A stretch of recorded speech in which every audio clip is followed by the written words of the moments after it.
तो नेपाल क्राइसिस का सबसे बड़ा रीजन क्या है इसमें, इसको जरा ध्यान से देखें। तो इसके कुछ फैक्टर्स हैं, पॉइंट्स में अगर हम देखें तो इसमें कुछ पॉइंट्स मैं लेना चाहूंगा। तो सबसे पहला पॉइंट इसमें आ रहा है इसमें सोशल मीडिया।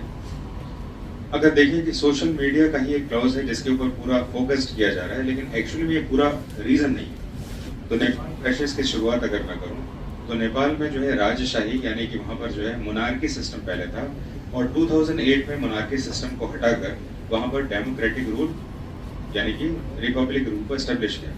रिपब्लिक रूल को एस्टेब्लिश करने के बाद वहां पर एक ऐसा ग्रुप हमेशा ही डिमांड करता रहा कि नहीं, हमें यहाँ पर मोनार्की सिस्टम जो पहले था वही चाहिए, क्योंकि डेमोक्रेसी आने के बाद नेपाल जो सो कॉल्ड पहले हिंदू स्टेट हुआ करता था, अब वहां पर अलग अलग कम्युनिटी के लोग सेटल्ड हो गए और उनका पार्टिसिपेशन भी वोट बैंक के रूप में देखा जाने लगा। जबकि मोनार्की सिस्टम में राजा के पास सर्वोच्च अधिकार होते थे कि वो देश को कैसे रूल करेगा। तो 2008 के बाद जो है वहाँ की पूरी तरह से पॉपुलेशन, डेमोग्राफी और चॉइस ऑफ द पीपल जो है डिफरेंट हो गई, और उसके बाद जो है जो चेंजेस है उस चेंजेस के साथ आज की समस्या जुड़ी हुई।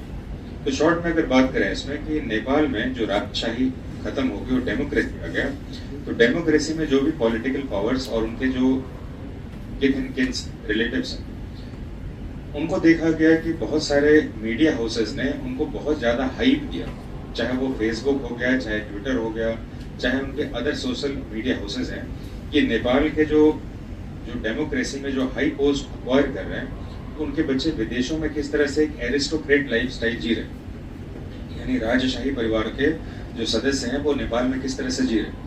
और ऐसी जीवन शैली को जब नेपाल के लोगों ने देखा तो उनके अंदर एक अजीब सा भाव आया कि नेपाल में तो हमारे करप्शन बहुत ज्यादा है, नेपाल में बेरोजगारी ज्यादा है, नेपाल में तो बहुत सारा क्राइसिस है, और ये पॉलिटिकल जो हेड्स हैं ये तो अपने पूरी लाइफस्टाइल को एकदम एरिस्टोक्रेसी लाइफस्टाइल में जी रहे हैं, यानी बहुत लाइफस्टाइल में जी रहे हैं।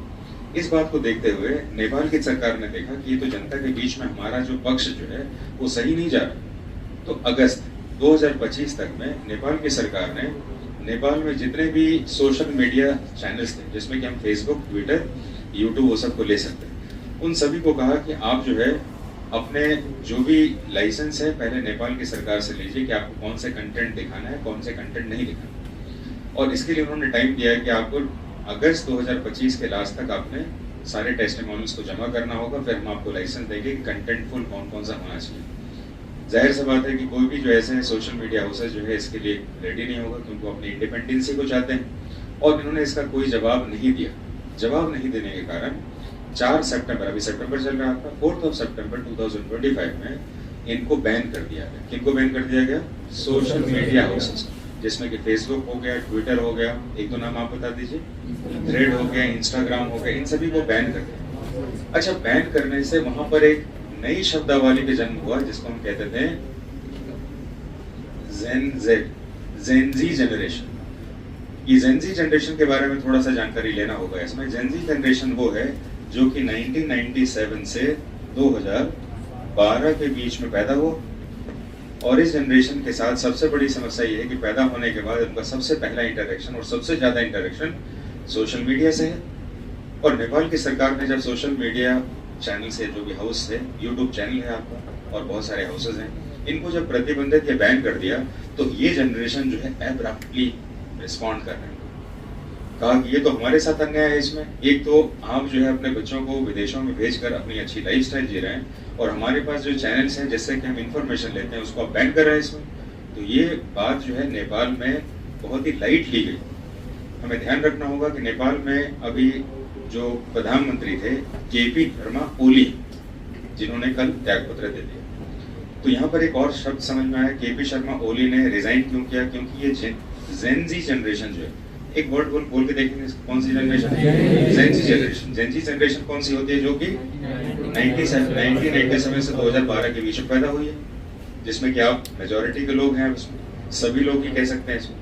तो जाहिर सी बात है कि सबसे ज्यादा इंटरेक्शन आपका जो है किससे? सोशल मीडिया से है, और सोशल मीडिया को ही वहाँ की सरकार ने बैन कर दिया। अच्छा, बैन करने का रीजन बहुत कम लोगों ने बताया कि बैन क्यों कर दिया भाई, पूरे विश्व में तो देखा जा रहा है सोशल मीडिया, तो यहाँ पर क्यों बैन हो गया? इसमें बैन होने का रीजन ये है इसमें कि नेपाल की सरकार ने ऑब्जर्व किया कि नेपाल के जितने भी राजशाही लोग या जितने भी पॉलिटिकल हेड्स हैं उनके बच्चे तो विदेशों में पढ़ते हैं, और सोशल मीडिया हाउसेज जो है इनको जो है अच्छे से पब्लिसाइज कर रही है, जिसको देखकर जनता के बीच में वो प्यार कर रहे हैं कि उससे नफरत कर रहे हैं, नफरत कर रहे हैं। और डेमोक्रेसी में जनता का तो पावर चाहिए ना उनको, इलेक्शन में तो वोट बैंक चाहिए।